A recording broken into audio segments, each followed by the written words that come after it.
کہ یہ بات یاد رکھیں کہ ہم نے یہ بات علماء سے سنی ہے، حالانکہ اس بارے میں قرآن پاک میں ایک بھی نص صریح موجود نہیں ہے۔ یعنی کہ بشارت مغل صاحب یہاں پر یہ باور کرانے کی کوشش کر رہے ہیں کہ علماء جو ہیں وہ جھوٹ بولتے ہیں، اور قرآن پاک میں ایسی کوئی بھی دلیل موجود نہیں ہے جس سے یہ ثابت کیا جا سکے کہ تورات و انجیل جو ہیں وہ غیر محرف ہیں۔ تو ناظرین، اس بات کی پر دلائل دینے سے پہلے میں یہ کہنا چاہتا ہوں کہ یہود و نصارہ جو ہیں وہ خود تورات و انجیل کے نازل ہونے کے منکر ہیں۔ یہود یہ مانتے ہیں کہ موسیٰ علیہ السلام کو خدا نے صرف احکام عشرہ یعنی کہ 10 احکام لکھ کر دیے تھے، باقی کی ساری جو تورات ہے وہ موسیٰ علیہ السلام نے خود لکھوائی تھی۔ اور اسی طرح عیسائی بھی یہی کہتے ہیں کہ اناجیل وہ یسوع مسیح کے بعد روح القدس کے الہام سے لکھی گئی ہیں۔ تو ان دو باتوں سے یہ ثابت ہوا کہ یہ خود بھی مانتے ہیں کہ یہود و نصارہ کہ جو ان کی تورات و انجیل ہے وہ منزل من اللہ نہیں ہے، بلکہ وہ ان کے ہاتھوں نے خود لکھی ہے۔ اب ہم بشارت مغل صاحب کو دکھاتے ہیں کہ ایک نہیں، اس بارے میں کئی دلیلیں ہیں، اگر ان کی نظروں سے نہیں گزری تو ہمارا اس میں کوئی قصور نہیں ہے۔ تو سب سے پہلے ہم اپنے دلیل کے طور پر سورۃ البقرہ آیت نمبر 75 دیکھتے ہیں، جس میں اللہ رب العزت فرماتے ہیں کہ مسلمانوں، تمہاری کیا خواہش ہے کہ یہ لوگ ایماندار بن جائیں، حالانکہ ان میں سے ایسے لوگ بھی جو کلام اللہ کو سن کر عقل و علم والے ہوتے ہوئے پھر بھی بدل ڈالتے ہیں۔ اس کے بعد دوسری دلیل سورۃ البقرہ آیت نمبر 79 میں اللہ رب العزت فرماتے ہیں کہ ان لوگوں کے لیے ویل ہے جو اپنے ہاتھوں سے لکھی ہوئی کتاب کو اللہ کی طرف کہتے ہیں اور اس طرح دنیا کو کماتے ہیں۔ ان کے ہاتھوں کی لکھائی کو اور ان کی کمائی کو ویل یعنی ہلاکت اور افسوس ہے۔ اس کے بعد تیسری دلیل کے طور پر ہم پیش کرتے ہیں سورۃ المائدہ اس کی آیت نمبر 13، جس میں اللہ رب العزت فرماتے ہیں کہ پھر ان کی عہد شکنی کی وجہ سے ہم نے ان پر لعنت نازل فرما دی اور ان کے دل سخت کر دیے کہ وہ کلام کو اس کی جگہ سے بدل ڈالتے ہیں، اور جو کچھ نصیحت انہیں کی گئی تھی اس کا بہت بڑا حصہ بھلا بیٹھے ہیں۔ ان کی ایک نہ ایک خیانت پر تجھے اطلاع ملتی رہے گی، ہاں تھوڑے سے ایسے بھی ہیں، بس تو انہیں معاف کرتا جا اور درگزر کرتا رہے، بے شک اللہ رب العزت احسان کرنے والوں سے محبت کرتا ہے۔ اس کے بعد سورۃ المائدہ اور اس کی آیت نمبر 14 ہم دیکھتے ہیں تو ہمیں وہاں لکھا ہوا ملتا ہے کہ اور جو لوگ اپنے آپ کو نصرانی کہتے ہیں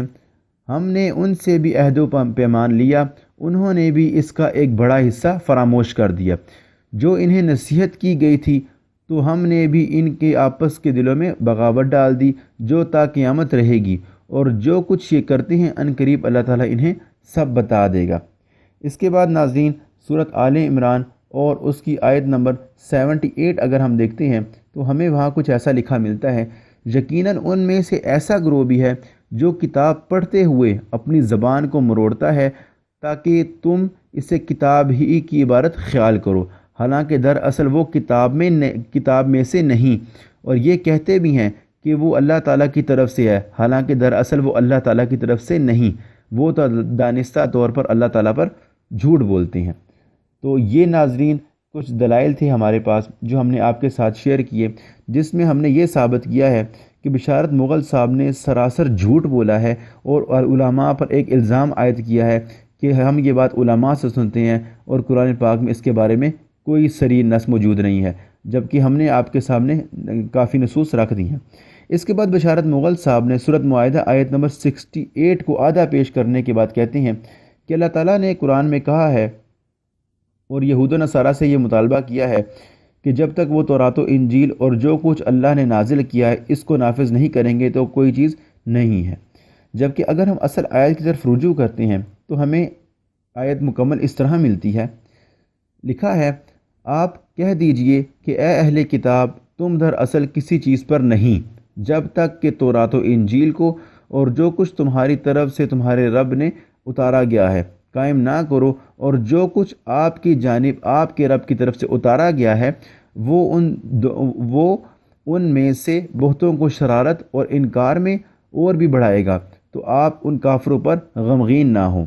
ناظرین اس مکمل آیت کو دیکھنے کے بعد ہمیں یہ معلوم ہو جاتا ہے کہ بشارت مغل صاحب نے اس آیت کو جو وہ دلیل پیش کر رہی ہیں اس کو بھی نہیں چھوڑا، اپنے مطلب کی بات اس میں سے نکال لی اور باقی آیت کو چھوڑ دیا، حالانکہ جو باقی آیت انہوں نے چھوڑی ہے اسی میں ان کا جواب موجود تھا کہ یہ ان کو بہت سارے ایسے بھی ہوں گے جن کو شرارت اور انکار میں بڑھا دیا جائے گا، تو یہ لوگ جو ہیں یہ ایسے ہی ہیں۔ اور اس کے بعد بشارت مغل صاحب نے یہ بھی کہا کہ اگر یہ کتاب مقدس جو ہے یہ تبدیل ہو چکی ہیں تو یہ بات سمجھ سے باہر ہے کہ اللہ تعالیٰ اس تحریف شدہ کتاب کو نافذ کرنے کا مطالبہ کیوں کر رہے ہیں۔ بشارت مغل صاحب، اگر آپ کے دماغ میں یہ اس طرح کے الٹے سوالات آتے ہیں تو آپ ان کو مسلمانوں پر عائد نہ کریں۔ پہلے دلائل میں یہ ثابت کر دیا گیا ہے کہ اس میں تحریف ہوئی ہے اور تحریف آپ کو بتا بھی دی گئی ہے۔ اس کے بعد انہوں نے اپنی ٹھوس دلیل کے طور پر ابو داؤد سے ایک حدیث پیش کی، حوالہ تو انہوں نے ایک بھی نہیں دیا تو ہم آپ کو حوالہ بھی دکھا دیتے ہیں۔ ابو داؤد سے انہوں نے ایک روایت پیش کی جس میں وہ یہ کہہ رہے تھے کہ نبی صلی اللہ علیہ وسلم نے ایک فیصلہ کیا تورات سے اور اس کے بعد یہ کہا کہ آمنت بھی، میں اس کتاب پر ایمان لایا۔ تو یہ ناظرین آپ کے سامنے مکمل حدیث ہے کہ حضرت ابن عمر رضی اللہ تعالیٰ عنہ فرماتے ہیں کہ یہودیوں کی ایک جماعت آئی تو وہ رسول اللہ صلی اللہ علیہ وآلہ وسلم کو وادی کف میں بلا کر لے گئے، تو آپ ان کے پاس ایک گھر میں گئے جو ان کا مدرسہ تھا۔ انہوں نے کہا، اے ابو القاسم، ہم میں سے ایک آدمی نے ایک عورت سے زنا کیا ہے، سو آپ ان میں فیصلہ کر دیں۔ انہوں نے رسول اللہ صلی اللہ علیہ وآلہ وسلم کے لیے ایک تکیہ رکھ دیا، آپ اس پر تشریف فرما ہوئے، پھر فرمایا تورات لے آؤ، تو اسے لایا گیا۔ پھر آپ نے تکیہ اپنے پیچھے سے نکالا اور تورات کو اس پر رکھا، پھر فرمایا میں تجھ پر ایمان لایا ہوں اور اس ذات پر بھی ایمان لایا ہوں جس نے تجھے اتارا ہے۔ پھر فرمایا اپنا بڑا عالم لے آؤ، تو ایک جوان کو لے آیا۔ پھر رجم کا قصہ اس طرح، یعنی کہ یہ بات آگے ہو جاتی ہے۔ بشارت مغل صاحب نے اس بات میں سے اس حدیث میں سے یہ بات نکالی تھی کہ جی ایک تو نبی صلی اللہ علیہ وآلہ وسلم نے تورات کو عزت بخشی کہ اس کو تکیے کے اوپر رکھا، اور دوسری بات اس نے جو پوائنٹ یہ نکالا کہ جی نبی صلی اللہ علیہ وسلم نے فرمایا کہ میں تجھ پر ایمان لے کے آیا۔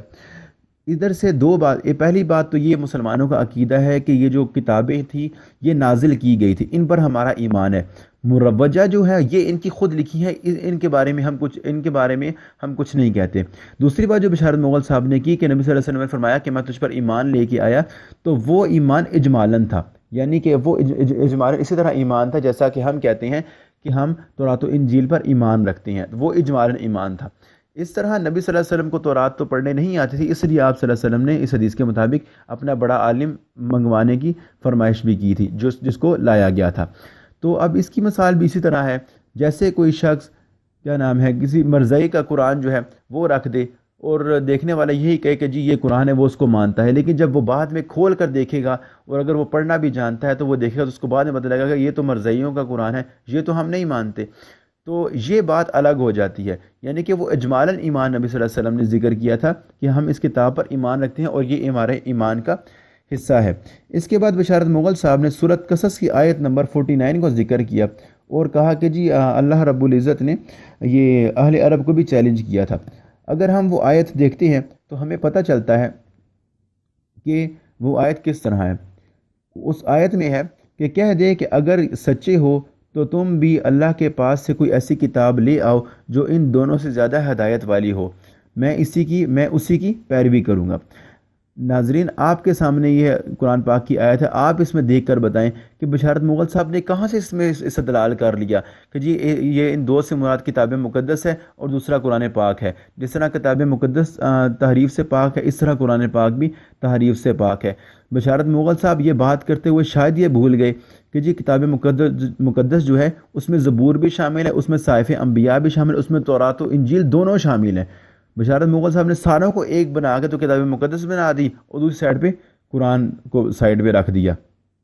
کہ یہ دو الگ الگ چیزیں ہیں، جبکہ اگر اس آیت کی اگر ہم تشریح میں دیکھتے ہیں، اس کی تفسیر میں دیکھتے ہیں تو علماء نے بہت سارے قول ذکر کیے ہیں، تو وہ ہماری بات سے ہٹ کی ہیں۔ تو اس بشارت مغل صاحب نے سراسر جو ہے وہ بالکل ہی سراسر جو ہے انہوں نے یہ جہالت سے کام لیا ہے۔ تو ناظرین یہ تو تھی ہماری آج کی ویڈیو. اگر آپ کو ویڈیو پسند آئے تو آپ ہمارے ویڈیو کو ضرور لائک کریں, اور ویڈیو کو لائک کرنے کے ساتھ بہت سے مسیحی احباب جو بشارت مغل صاحب کو جانتے ہیں ان کو بھی ٹیگ کیجئے, ان کو شیئر کیجئے تاکہ یہ ویڈیو بشارت مغل صاحب تک پہنچ جائے. اگلی ویڈیو تک کے لیے میں آپ سے اجازت چاہتا ہوں. السلام علیکم ورحمۃ اللہ وبرکاتہ.